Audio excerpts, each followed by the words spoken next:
최민희 의원과 딸의 관계가 일반적인 관계하고 좀 다를 것 같긴 해요. 딸을 굉장히 독립적으로 키운 것도 맞아요. 어디까지 진실인지는 제가 알 수는 없지만 딸이 굉장히 정치를 하면서 상처를 받는 일도 있었다고 하고 대학교 1학년 이후로는 같이 살지도 않았다고 얘기하잖아요. 결혼식에 아마 최민희 의원이 많이 개입하지 못했을 것이다. 근데 그렇다 하더라도 사랑제는 국회의원 보좌관이나 직원 아니면 국회의원이 직접 예약하지 않으면 예약할 수가 없는 것이거든요. 그러니까 어떤 방식으로든 최민희 의원이 결혼 날짜는 알았을 거예요. 그러니까 그거는 저는 뭐 방어하기 어렵다고 보고요.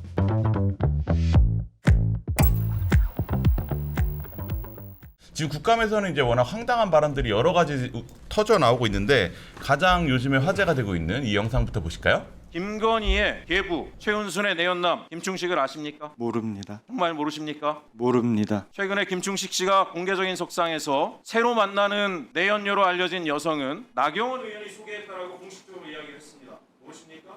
나경원 의원 모릅니다. 언니가 소개를 했다고. 나경원 의원은 언니가 없습니다. 그러세요? 나경원 의원은 언니가 없습니다. 언니가 없습니다. 김충식 씨 고소고발하시겠습니까? 언니가 없습니다. 고소고발하시겠습니까? 언니가 없습니다. 왼쪽 화면 왼쪽에 보이시는 분이 이제 최혁진 무소속 의원인데요. 이제 앞선 대법원 국감에서도 조희대 대법원장을 비판한다면서 이 도요토미 히데요시 사진에 이제 조희대 대법원장 얼굴을 합성해서 뭐 이렇게 판넬을 들고 뭐 이제 뭐 이래가지고 되게 여당 내에서도 비판이 나오고 했었죠. 그리고 오른쪽에 나왔던 분이 김재호 춘천지방법원장, 이제 국민의힘 나경원 의원 법사위에 있는 나경원 의원의 남편입니다. 그래서 이제 이 최 의원이 김재호 춘천지방법원장에게 나경원 의원의 언니가 김건희 여사의 모친 그리고 윤석열 대통령의 장모 최은순 씨의 내연남인 김충식 씨에게 새로운 내연녀를 소개해줬다. 뭐 이렇게 이런 주장을 내놨어요. 근데 재밌는 건 나 의원은 언니가 없단 말이에요. 4녀 중에 장녀입니다. 근데 그래서 이렇게 또 헛발질이 아니냐 뭐 이런 얘기들이 나오는데 왜 이렇게 무리한 의혹 제기를 계속하는 걸까요? 튀려고 그러는 거죠, 뭐. 재미 좀 봐서. 네.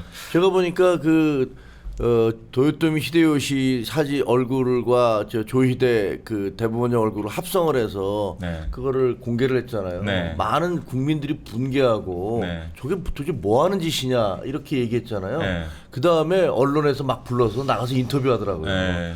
그분이 그거 아니면 그런 거 아니면 언제 나가서 언론사에서 그렇죠. 불러서 네. 인터뷰 하겠습니까? 네. 또 매불쇼인지 어딘지에 나갔던 걸로 제가 뭐 네. 기억을 하는데 그러니까 그런 식으로 튀어서 언론에도 주목을 받고 그리고 또 내가 이렇게 하면 민주당에서 나 이뻐하겠지. 네. 뭐 이런 생각 하시는 것 같아요. 그러니까 저런 말도 안 되는 가짜 뉴스 거짓말을 그냥 네. 밥 먹듯이 하는 거 아닙니까? 네. 그런데 국회 윤리는 도대체 뭐 합니까? 아니 그리고 민주당 뭐라 그랬어요? 지금 가짜 뉴스 징벌적 배상제 만든다면서요. 네. 그럼 법 만든다면서요. 네. 그럼 국회의원들은 저렇게 공공의 장소에서 면책특권을 빌미 삼아서 그걸 방패 삼아서 터무니없는 거짓말과 인신 모독성, 인격 살인 이런 발언들 다 쏟아내도 아무렇지도 않고 네. 그러면 저런 거를 보도를 해서 진짜인 줄 알고 보도를 하면 그 사람들은 징벌적 배상으로 처벌을 받아야 됩니까? 앞뒤가 안 맞는 얘기를 하고 있어요. 그리고 한 가지만 더 덧붙이면 네. 민주당 국회의원들이 얼마나 거짓말을 많이 했습니까? 조희대 대법원장과 한덕수 총리가 뭐 지금도 저기 나오는 김충식 씨하고 네. 그다음에 정상명 전 경찰청장. 총장하고 같이 넷이 모여서 밥을 먹으면서 이재명 후보를 대통령을 안 만들기 위해서 모의를 했다. 작당 모의를 했다. 공개적으로 이런 얘기를 계속했잖아요. 네. 최고위에서도 그런 얘기가 나온 걸로 알아요. 네. 근데 거기에 대해서 책임졌습니까? 그거 사과했습니까? 가짜뉴스 방지법 만들기 전에 본인들의 가짜뉴스에 대해서 어떻게 책임질 것인지 그거부터 말씀하셔야 되는 거 아닙니까? 앞뒤가 안 맞아요.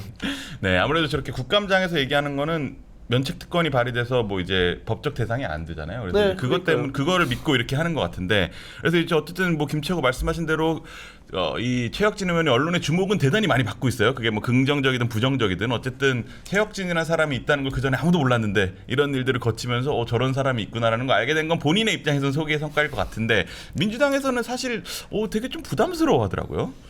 아무래도 근데 민주당 소속도 아니잖아요. 근데 지금. 뭐 이제 아니죠. 본인은 민주당을 근데 복으로 가기를 원하죠. 돌아가기 범여권으로 묶이잖아요. 비례위성정당을 통해 가지고 지금 국회의원 배지를 달았으니까 아무래도 여권 인사로 분류가 되잖아요. 네. 근데 자꾸 이제 문제가 될 만한 행동들을 하니까 그런 부분에 있어서 민주당 입장에서는 부담스러울 수밖에 없을 것 같고요. 뭐 도요토미 히데요시하고 이미지 합성한 거 네. 저도 그거 보면서 야 이거 어떻게 방어해야 되지? 잘 안 될 것 같은데 사실 걱정했어요. 네. 걱정했는데 그러니까 당시 이제 국감의 취지 자체를 네. 희화시켰잖아요. 그 네. 사진 하나가 네. 사실 저는 조희대 대법원장의 문제가 굉장히 많다고 보거든요. 네. 근데 그렇다 하더라도 서로 간의 여야 간의 공방이나 아니면 고성들만 오고 가고 있는 상황에서 그것도 사실은 여당 입장에서 부담스러우는데 오히려 보수 진영에서 바라볼 때 비판하기 딱 좋은 카드를 들고 나왔던 거잖아요. 그런 면에서 여당 입장에서도 좀 부담스러울 것 같고요. 또 이번 건 같은 경우에도 제가 뵌 적도 있거든요. 근데 그때 봤을 때도 김충식 씨한테 지나치게 꽂히신 거 아닌가? 요즘 속칭 꽂힌다는 표현 쓰잖아요. 사석에서 그런 얘기를 많이 했군요. 네, 그런 느낌을 좀 받았거든요. 그러니까 어떤 그 언론인 출신이셨으니까 다 아시겠지만 이게 좀 잘못된 빨대를 어디다 꽂았던 거 아니에요. 그래가지고 그 지금 사실과 다른 얘기들을 했던 거잖아요. 네. 근데 그러다 보니까 이렇게 많이 격앙된 상태에서 질의를 하니까 사실은 답변하는 사람 피감 기관에 있는 장을 통해 가지고 얘기를 들으면서 허점을 찔릴 수 있어야 되는데 초선인데다가 뭔가 지금 요즘 약간 들떠 있는 상태가 되니까 자기 얘기를 막 계속 반복하는 거잖아요. 아닙니다라고 하는데 끊임없이 자기 얘기만 계속 한단 말이에요. 그러니까 사태가 더 커지는 거 아니에요. 처음 그냥 맞습니까? 언니 있습니까? 라고 거꾸로 물어봤으면 네. 그러니까 만약에 불안했으면 나경원 의원 언니 아세요? 이렇게 물어보면 언니 없습니다. 그러면 이거 아니구나. 그리고 얼른 접어야 될 거 아니에요. 카드를. 근데 자기 얘기를 너무 많이 쏟아내다 보니까 실수가 더 커지는 현상이 나타났던 것 같아요. 최혁진 의원도 조금 자제할 필요가 있다고 봐요. 그 전에 이제 민주당에서 뭐 이제 제기했던 의혹들을 보면 예를 들면 뭐 이제 3M을 뭐 이제 뭐 이모라고 한동훈 이모. 뭐 그런 것들은 사실 뭐라도 있었잖아요. 그래서 그거를 뭐 해석을 잘못하고 뭐 이런 것의 문제였지. 땡땡을 뭐 잘못 읽고 뭐 이런 거였는데 이거는 진짜 제보라는 명목으로 아무런 근거가 없는 얘기를 하는 건데 이게 한 단계 더 뭔가 더 야생으로 가는 것 같은 그런 느낌이 든단 말이죠. 아니 그러니까 저게 그 일반 직장이든 일반 학교든 뭐 어느 세상에서 저런 식의 엉터리 주장을 하는 사람이 용인될 수 있겠습니까? 우리 직장에서는 용인됩니까? 예를 들면 저도 신문사에 오래 있었습니다만 네. 어느 기자가 저런 터무니없는 주장을 기사로 쓰겠다면 편집국장이나 부장이 그 사람 잘도 안 놔두겠습니까? 먹히죠. 네. 그럼 아마 줄줄이 저런 기사가 나가면 국장부터 시작해서 줄줄이 징계당할 나가면 대형 거예요. 사고로, 예. 예. 회사가 가만히 있지 않아요. 세상에 어느 사회도 저런 걸 용인하는 곳은 없습니다. 대한민국에 딱 한 군데 있습니다. 어딥니까? 국회잖아요. 국회에서는 무슨 말 같지 않은 소리를 해도 그게 다 용인이 돼요. 저분이 저렇게 정말 터무니없는 주장을 하면 추미애 법사위원장이 제지를 했어야 돼요. 그리고 경고를 했어야 돼요. 안 하시잖아요. 어? 저 부분에 대해서 조요토미 히데요시 이런 걸 들고 왔어도 네. 하도 민망하니까 마지막 얘기하더라고. 말씀 빨리 정리해 주세요. 뭐 이 정도로 한마디 하더라고요. 이게 네. 말이 되는 얘기입니까? 그러니까 저런 식의 상습적으로 국감장을 그냥 쓰레기통 비슷하게 만들고 난장판으로 만든 사람에 대한 그 문제점, 그거는 이제 최혁진 의원 본인의 문제지만, 네. 그리고 그런 것들, 저런 사람들을 불러다가 계속 언론에서 띄워준 그 언론도 문제고, 근데 무엇보다 추미애 법사위원장이 책임이 커요. 저분은 법사위를 도대체 어떻게 만들어 놓는 겁니까? 저도 기자생활 34년 했거든요. 저런 법사위는 태어나서 처음 봤어요. 기자생활 하면서 처음 봤어요. 네. 법사위가 옛날에는 그래도 좀 점잖은 상원급에 해당했거든요. 네. 다 법률가들이고, 그러니까 법적인 문제의 문제점도 잘 알고 있고. 네. 그런데 지금 저 법사위는요. 네. 모든 상임위 중에서 가장 하질의 상임위가 돼버렸고, 네. 쓰레기통 비슷하게 돼 있잖아요. 악취가 너무 나고 있는데, 저거는 저 추미애 지금 법사위원장의 책임이 가장 크다라고 얘기할 수 있습니다. 굉장히 막 제가 얼굴이 뜨거워지는 느낌이 좀 드는데. 아니, 죄송합니다. 근데 그 뒷부분에 네. 표현은 조금 좀 지나치셨다 이런 생각 들고요. 그래요. 네, 과거엔 법사위도 뭐 여모 위원장 있을 때도 그렇고요. 시끄럽기는 매한가지긴 했었어요. 근데 어찌 보면 사실은 정치 영역이니까 가능한 일이기도 하다는 생각이 들어요. 그러니까 그 한계선이라는 게 정치에는 존재하지 않잖아요. 네. 또 약속을 하고 약속을 가장 잘 깰 수 있는 것도 정치라고 또 얘기하더라고요. 그러니까 그만큼 정치에는 굉장히 넓은 영역에 있어서 허용이 되는 공간이거든요. 네. 근데 그 공간 안에서 만약에 자기가 잘못한 부분에 대해서는 책임을 자기 스스로가 오롯이 져야 해요. 그게 정치권의 그 문화로 정착이 되어야 하거든요. 그래서 저는 뭐 예를 들어 김현지 부속실장의 경우에도 저는 국민의힘 의원들 너무 지나치다고 보거든요. 그러니까 사실 가짜뉴스도 막 얘기하는 것 같고요. 네. 근데 그럴 때 어떻게 제재할 것이냐 이런 장치가 지금 너무 없다고 봐요. 그러니까 국회 윤리위도 지금 뭐 제대로 구성이 안 돼 있는 상황이기도 하고, 그러니까 무제한적인 자유가 허용된 게 아닌데 정치는 다른 사람들한테 규율을 요구하잖아요. 네. 거기에 맞추도록 요구하는 사람들이라면 스스로도 절제하거나 스스로를 징계할 수 있는 이런 제도적 장치가 마련되어야 한다고 봐요. 알겠습니다. 근데요, 이 네. 저 최혁진 의원 같은 경우는 그 말씀하신 대로 이렇게 막 질의를 하다가 말이 안 되는 그 엉터리 질의라는 게 계속 얘기하잖아요. 5번이나 얘기하잖아요. 나경원 의원한테는 언니가 없습니다. 언니가 없습니다. 이렇게 계속 얘기하는데, 그러니까 뭐라 그러냐면 그 고소 고발 하시겠어요? 뭐 이렇게 물어봐요. 고소 고발 하겠냐고. 조롱하는 거잖아요. 네가 그래봤자 내가 여기서 무슨 말을 하든 내가 고소 고발 안 되거든. 고소 고발 하시겠어요? 이렇게 물어봅니다. 네. 그리고 김건희의 계부 내연남 아십니까? 이렇게 얘기를 해요. 네. 아니 이거 진짜 인격살인 아닙니까? 아니 내연남이라는 것들을 누가 알아요, 그거를. 그렇게 그냥 남들이 호사가들이 그런 식으로 술자리에서 얘기할 수는 있지만 이게 국회에서, 그리고 계부입니까? 결혼했습니까? 아니 최은순 씨하고 지금 이 김충식 씨가 결혼했습니까? 이게 김건희 계부입니까?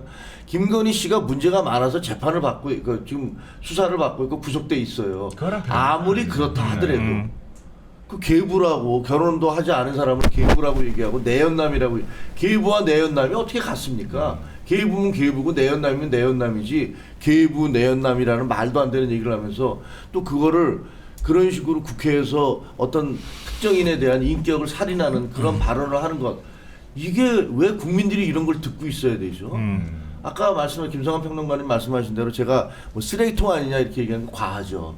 근데 저런 걸 보면 정말 모든 국민이 이 도대체 뭐 하는 짓이냐 이게, 이런 생각이 들어요.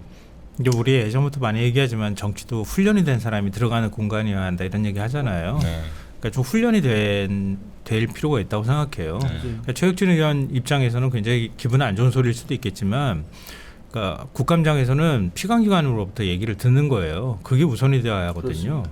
근데 저도 옛날 취재하면서 가보면 버럭버럭 혼자서 소리 지르다가 그냥 끝나버리거든요.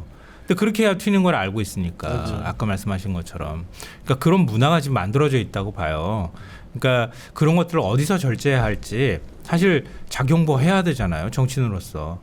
뭐 어느 선까지 그걸 해야 될지, 어떻게 기술적으로 물어봐야 할지, 이런 것들도 사실 다 정치 수업 중에 하나인데 그 수업이 안 된 상태에서 갑자기 배지를 단다거나 이렇게 해버리면은 약간 뭔가가 이렇게 딱 삘이 들어왔다 그래야 되나요? 그런 게 들어와서 많은 사람들이 주목을 한다고 하면 사실 자기 중심을 잡기 굉장히 어렵거든요.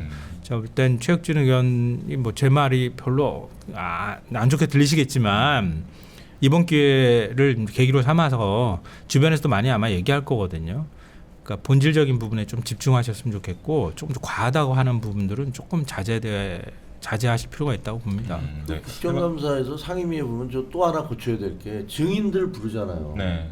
무더기로 불러갖고 질문 한마디도 안 하고 하루 종일 앉아있다가 그냥 가면서 욕하면서 가거든요. 사람들 말이야, 이거 뭐 하는 짓이냐 네. 이러거든요. 그러니까 내가 이렇게 힘이 세, 너 내가 언제든지 부를 수 있거든 국회에. 네. 이거 보여주려는 거예요. 저도 참고인 나가봤는데 1시에 나가가지고 밤 9시에 질문 딱 5분 받고 끝났어요. 5분이라도 받으셨잖아요. 한마디도 안 하고. 그 더 웃긴 게 뭐냐면 앉혀놔요. 앉혀놓고서 막 자기가 이런 거 이게 말이 됩니까? 들어와 있어요. 뭐 이렇게 얘기해서 없습니다. 그리고 제가 좀 설명을, 가만히 있어요. 시간 뺏기니까. 본 의원 질문 시간입니다. 그러니까 시간 뺏기 꼭 싫어서. 본 의원이래. 본인은 본 의원이 뭐 이런 식으로 굉장히 자기를 또 이렇게 높여요. 상대방은 무슨 그 선생님이 초등학생 그 다룰 때도 그렇게는 안 할 거예요. 인격을 존중해야 되잖아요. 네, 그분들도 맞습니다. 다 어떤 조직의 장이거나 그다음에 남편이고 아버지예요. 어머니이기도 하고 그런 사람들 불러놓고서 그렇게 인격 모독을 해요. 아니 국회에 중계되는 것만 보면 정말 온 국민의 품성, 품격 이런 게 동시에 떨어지는 것 같아갖고 정말 화가 나요. 국감이 사실 이제 그렇게 많이 더 전락했다는 평가들이 많죠. 네. 네, 그래서 이제 뭐 다음 주제로 오늘 다뤄야 될 게 많으니까 이제 다음 주제로 넘어가면 최민희 과방위원장 자녀가 이제 얼마 전에 국회에서 결혼을 했습니다. 근데 이제 과방위원장이라면 이제 뭐 통신사, 방송사 뭐 이제 이런 것들을 이제 총괄하는 굉장히 사실 국회 상임위원장님으로서 힘센 자리거든요. 그렇죠. 근데 이 과방위원장의 자녀가 그것도 국회에서 국감 기간 중에 결혼을 했는데 청첩장에 계좌번호 카드 결제가 가능한 그 링크까지 찍혀 있고 계좌번호가 있고 이거를 누가 봐도 좀 부적절하다 이런 생각이 들 수 있는데 이제 더 이거에 대한 논란이 일자 이제 최민희 의원실 측에서 해명을 내는 것들이 좀 의혹을 화를 더 키우고 있습니다. 뭐 이제 그 골자는 최민희 위원장이 요즘에 뭐 이제 양자 역학 뭐 이런 걸 공부하느라 딸 결혼식에 신경을 못 썼다. 그래서 정확한 딸의 결혼식 날짜를 유튜브를 보고 알았다. 뭐 이제 뭐 이렇게 해명을 했고 저 청첩장을 피감 기간에 돌린 적도 없다. 뭐 이렇게 해명을 했어요. 자기 자녀의 결혼식 날짜를 유튜브를 보고 알았다. 이거 근데 방어를 하셔야 되는 입장에서는 어떻게 보십니까? 다른 거 없어요. 다른 문제 없어요. 왜 계속 이러고가 나오는지 모르겠는데. 뒤에 있습니다. 뒤에. 아이고. 참 최민희 의원도 사실은 적극적으로 뭔가 반박하기가 어려웠기 때문에 네. 말을 조금 돌리려고 뭐 네. 양자역학 얘기도 하고 열심히 국감하느라고 얘기를 하면서 딸한테 관심을 못 가졌다 이렇게 했던 것 같아요. 근데 뭐 본인 스스로도 알 거라고 생각하고요. 일단 국감 기간 중에 딸이 사랑제에서 결혼했다고 하는 것 자체만으로도 일단 다른 어떤 비판도 비켜가기는 좀 어렵다고 봐요. 네. 그건 있는데요. 다만 이제 제가 약간 좀 변명처럼 좀 방어하듯이 얘기를 하자면 최민희 의원이 얘기했던 것처럼 최민희 의원과 딸의 관계가 그러니까 일반적인 관계하고 좀 다를 것 같긴 해요. 뭐 그런 왜냐하면 얘기가 최민희 있죠. 의원이 옛날에 시민단체 할 때 노래하고 그렇게 하는 관계이기도 했고요. 그리고 딸을 굉장히 독립적으로 키운 것도 맞아요. 그렇기 때문에 또 최민희 의원 얘기가 어디까지 진실인지는 제가 알 수는 없지만 딸이 굉장히 정치를 하면서 상처를 받는 일도 있었다고 하고 대학교 1학년 이후로는 같이 살지도 않았다고 얘기하잖아요. 그러니까 결혼식에 아마 최민희 의원이 많이 개입하진 못했을 것이다. 이 부분까지는 전 진실이라고 봐요. 근데 그렇다 하더라도 사랑제는 국회의원 보좌관이나 직원 아니면 국회의원이 직접 예약하지 않으면 예약할 수가 없는 것이거든요. 네. 그러니까 어떤 방식으로든 최민희 의원이 결혼 날짜는 알았을 거예요. 네. 그러니까 그거는 저는 뭐 방어하기 어렵다고 보고요. 다만 이제 지금 이제 아까 말씀하셨던 것처럼 청첩장에 계좌 결제가 카드 결제가 가능한 기능이 있는 거 하나하고 그다음에 피감기관한테 청첩장을 돌리거나 화환을 받으려고 유도를 했는가 이 부분은 저는 조금 생각이 달라요. 그 부분은. 제가 그래서 혹시 결혼하셨어요? 알겠습니다. 예. 그때는 안 들어갔죠. 카드 결제. 저는 기능이. 계좌번호도 안 썼어요. 네, 저는 이제 좀 남사스러워가지고. 요즘은 이제 보통은 다 계좌번호를 그렇다고 쓰잖아요. 하더라고요. 그러니까 혼주부터 시작해서 자녀까지 지금 결혼하는 신랑 신부까지 전부 계좌를 넣는 경우가 통상적이고요. 예. 통상적으로 그렇게 하고 저도 사실은 카드 결제는 처음 봤어요. 그러니까 카드 결제가 문제죠. 제 20대가 30대가 카드 결제를 요즘에 넣는가 그게 궁금했어요. 네. 그래서 어제 열심히 찾아봤거든요. 네. 찾아봤더니 요즘 다 카드 결제 기능 다 넣어서 하더라고요. 특히 모바일 카드는 모바일 그 청첩장의 경우에는 그러니까 그 우리 종이 청첩장은 모바일 청첩장을 같이 하나를 껴주는 형태로 가고요. 네. 종이 청첩장으로 돈을 받으니까. 네. 근데 모바일 청첩장의 경우에는 모바일 청첩장만 하더라고요. 그럼 가격도 저렴하고 만들기도 쉬운데 양쪽 다 전부 다 카드 결제 기능을 갖고 있더라고요. 네. 근데 보통 왜 그러면 안 씁니까? 저도 사실은 받아보진 못했어요. 많이 쓰긴 쓰더라고요. 저도 검색을 해보니까. 왜 안 쓰는가 봤더니 이 결제 수수료가 4.9%가 붙어요. 계좌 결제로 받으면 그냥 다 왔는데 4.9%를 떼줘야 돼. 그래서 카드 결제 기능을 안 넣는 것 같아요. 제가 볼 때는. 일단 간편하게 뭐 축의금을 받겠다고 하면 카드 결제 기능이 들어가면 요즘에 뭐 패스부터 시작해서 카카오 결제 이런 거 기능이 활성화돼 있잖아요. 아주 간편하게 할 수 있기 때문에 그걸 딸이 청첩장을 만들어서 보통은 다 신랑 신부가 만들기 때문에 만들죠. 네. 본인들이 그걸 만들어서 넣은 걸 가지고 최민희 의원이 돈을 더 많이 받기 위해서 그랬다. 이렇게 하는 것은 조금 좀 맞지 않는 얘기다. 근데 이제 사실 정치인들 자녀가 결혼하는 건 빈번한 일인데 사실 막 먹고 정말 아무한테도 말 안 하고 조용히 치르고 싶다. 그러면은 그렇게 하는 경우도 있거든요. 네, 맞아요. 절대 알려지지 않은데 맞아요. 이거는 청첩장 자체가 찌라시들이 확 다 돌고 국회에 있는 모든 사람들이 이때 결혼하는 걸 알고 언론에 보도됐잖아요. 그럴 정도면 사실 뭐 이렇게 알릴 의사가 없었다, 조용히 하고 싶었다라는 의지랑은 조금 거리가 있는 것 같아요. 아까 이제 딸과의 관계 제가 말씀드렸잖아요. 딸이 부모한테서 많은 걸 받지 않았다고 할 경우에 어떤 방식으로든 나는 받아야 되겠어요. 이렇게 나올 수도 있거든요. 그러니까 그걸 무조건 다 최민희 의원 탓으로 돌리기는 어려운데 어찌됐든 결과적으로는 최민희 의원이 책임져야 할 부분이다. 네. 그것도 뭐 저는 솔직히 인정하고요. 다만 이제 화환 받거나 이런 거는 본인이 지금 적극적으로 피감기관한테 돌리지 않았다고 말하는데 어디까지 제가 돌렸는지는 솔직히 모르겠어요. 모르겠는데 이거 소문이 무지무지 빠르잖아요. 특히 뭐 자녀 결혼이나 이런 소식은 건너 몇 달에만 걸치면 다 알게 되거든요. 그러니까 화환이 들어왔다는 걸 마냥 탓하기는 조금 어려울 것 같아요. 본질적으로 잘못한 건 제가 인정하면서 얘기하는 거예요. 오해하시지 않았으면 좋겠고요. 그리고 오늘 또 논란이 되잖아요. 이 문제 제기를 제일 열심히 하고 있는 박정훈 의원 선임부 장관이 열흘 전에 똑같은 사랑제에서 결혼해가지고 피감기관으로부터 다 화환받고 다 했다면서요. 그러니까 사실 그것도 했다는 것 자체 행위 자체는 뭐 어떤 변명으로도 뭐 변명이 안 되는 거라고는 생각하는데 그 사이사이에 들어가 있는 내용들 이거는 가정사와도 직결되는 문제니까 그 부분까지 막 싸잡아서 매도하지는 않았으면 좋겠다. 그래서 최민희 의원한테 저는 하시되 네. 너무 막 그 가정사까지 막 해짓고 막 이렇게까지 의도를 막 이상하게 왜곡하시지 마시라 이 말씀은 드리고 싶어요. 네, 이게 그 사실 뭐 결혼을 국회의원과 자녀는 뭐 물론 당연히 별개의 성인이고 그래서 자녀가 결혼하는 것에 대해서 뭐 이렇게 뭐 그 자체에 대해서 뭐 이제 비판을 하고 뭐 이제 이런 건 뭐 또 결혼의 여지가 있다고 생각하는데 사실 이제 이재명 대통령 같은 경우도 취임하자마자 아들이 결혼했잖아요. 그래서 그때 제 주변에 다니는 이제 좀 기업인들의 고민이 이제 그때도 막 계좌번호가 돌아다녔잖아요. 그래서 신랑 측 신부 측 다 돌아다녔는데 야 이거 어떻게 해야 되냐 뭐 이러면서 둘 다 그냥 넣어야 되겠다. 하면서 뭐 둘 다 이렇게 축의금을 넣어야 되나 막 이런 고민도 하고 막 그랬던 얘기를 했던 적이 있었거든요. 근데 이번 경우도 마찬가지잖아요, 사실.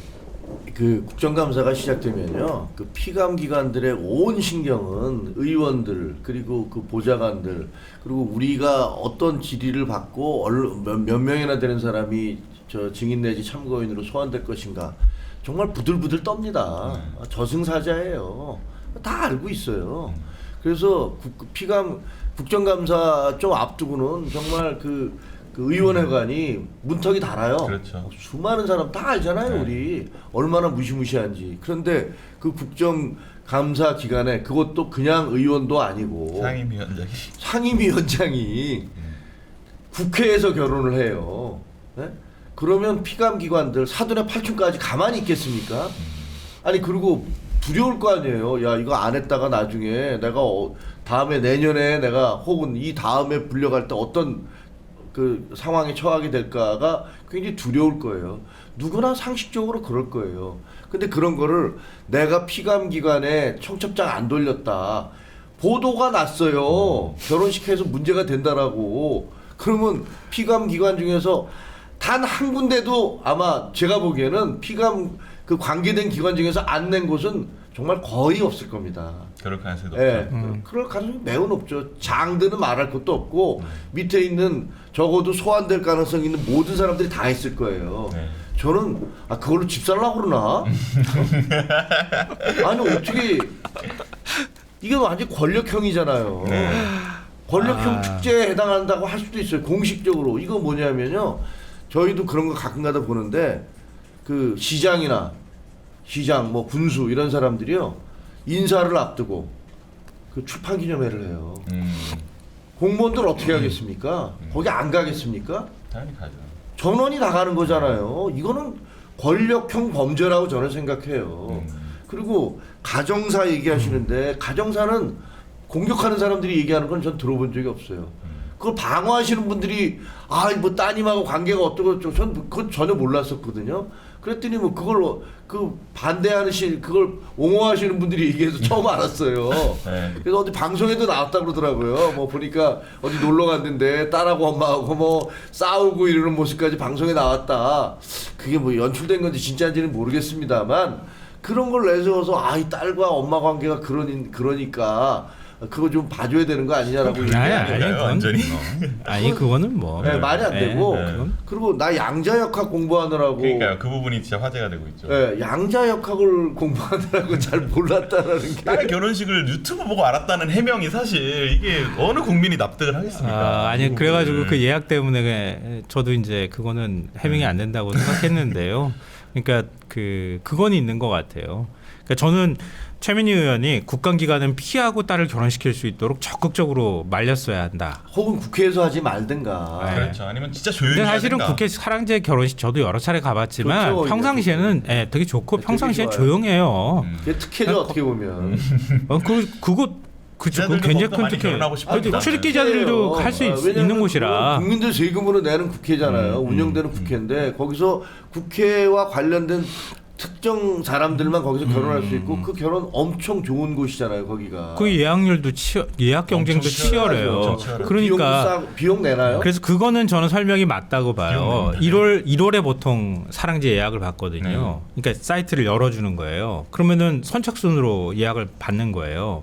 서류 딱 구비해가지고 딱 내는 거거든요. 근데 그때 경쟁이 치열해가지고 안 되는 경우가 있어요. 그럼 중간에 이제 결국은 누가 취소하는 결혼이 있는지 확인하고 그 비어있는 날짜에 들어갈 수밖에 없단 맞습니다. 말이에요. 근데 그 구체적으로 그 날짜들을 다 설명을 했더라고요. 그걸 보니까 마침 비어있는 날짜가 국감기간이었던 것만은 사실인 것 같아요. 그건 맞는데 그렇더라도 그건 피하자 이렇게 얘기했어야 맞다라고 생각해요. 정말 이제 약간 공직 윤리 의식을 가졌으면 국회에서 그렇게 날짜를 국회로 굳이 맞추지 않아도 되고 국감 기간이 아닐 때 뭐 서울 모처에 조용한 데서 조용하게 아무도 모르게 가족끼리만 모여서 하는 식의 처신이 나중에 알려졌다면 더 아름답게 비춰졌을 텐데 이거는 뭐 완전히 사실 국민적 지탄을 피하기 어려운 구조상으로는 이제 그렇게 좀 보일 수밖에 없는. 자꾸 가정사로 면피한다 그러셔가지고 더 이상 얘기하기가 좀 그럴 것 같고 아마 아니, 그 결혼 몰래 축하해야만 결혼은 할 왜- 일이죠. 그리고 네. 따님 결혼 축하드립니다. 하지만 그거를 해명을 하면서 그렇게 말씀을 하시면 그거는 제가 봤을 때는 좀 다른 따님은 일이죠. 아무 잘못이 없어요. 네, 따님은 뭐 따님은 아무 아니 잘못이 욕심이 축하받아야 되고. 욕심이 있을 수 있으니까요. 자녀 입장에서는 얼마든지.